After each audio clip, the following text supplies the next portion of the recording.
को 75वें गणतंत्र दिवस की हार्दिक शुभकामनाएं और अनंत बधाई।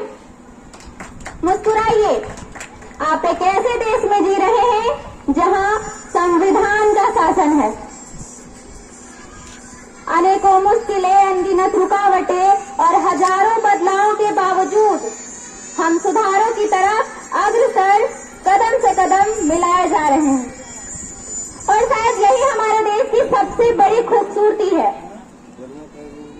रूप, रंग, भाषा, बोली, विचार चाहे हमारी कितनी भी अलग हो, संविधान तो हम सब के लिए एक जैसा ही है।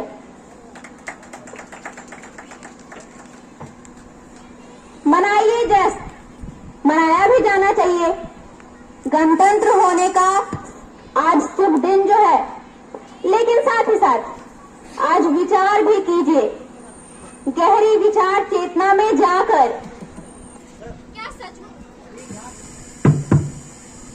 क्या सचमुच में संविधान और संवैधानिक मूल्यों का सही अनुसरण क्या हम कर पा रहे हैं या हमारे आसपास ये हो पा रहा है? 75 वर्ष तो पूरे कर लिए हमने अपनी गणतंत्रता के, लेकिन क्या वाकई में हमने, आपने, हम सब ने ये महसूस नहीं किया कभी न कभी कि जिस तरह के संवैधानिक मूल्य हमारे देश, परिवार और समाज में लागू होने चाहिए थे, उसमें आज भी हमें पूर्ण सफलता प्राप्त नहीं हुई है। क्या देश आज भी बाल मजदूरी, अशिक्षा, असमानता, भेदभाव, जाति पाति, धर्म अधर्म के कुचक्र में फंसा हुआ नहीं दिखाई पड़ता? खाइयां क्या नहीं खोद रखी है हमने, आपने, हम सबने मिलकर अपने चारों तरफ, और उस तड़ांध में डूब रहे हैं, गुम हो जा रहे हैं, भूलकर अपनी खूबसूरती। क्या हम अपने ही हाथों अपनी चमक फीकी नहीं कर रहे हैं? मानव एक सामाजिक प्राणी है, समाज में रहता, जीता और मरता भी है। समाज में रहने होने की अपनी एक अलग चुनौती है।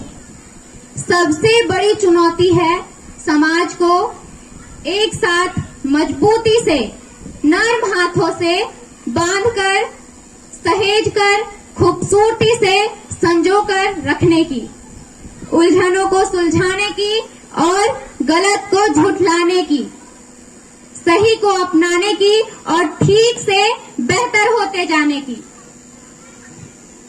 और हमारे पुरखों, राष्ट्र निर्माताओं ने ये जरूर महसूस किया होगा कि समाज, देश और परिवार को एक सूत्र में बांधे रखना कितना आवश्यक है। तब जाकर सबों ने मिलकर एक ऐसी व्यवस्था तैयार की जहां सवाल और उनके खूबसूरत जवाब एक साथ लयबद्ध, सूचीबद्ध किए गए। हजारों सवालों, मुश्किलों को सुलझाने के लिए हजारों जवाब ढूंढे, तलाशे गए और तब हजारों जवाब ढूंढे और तलाशे गए समस्याओं के निदान के लिए। और उसमें सबसे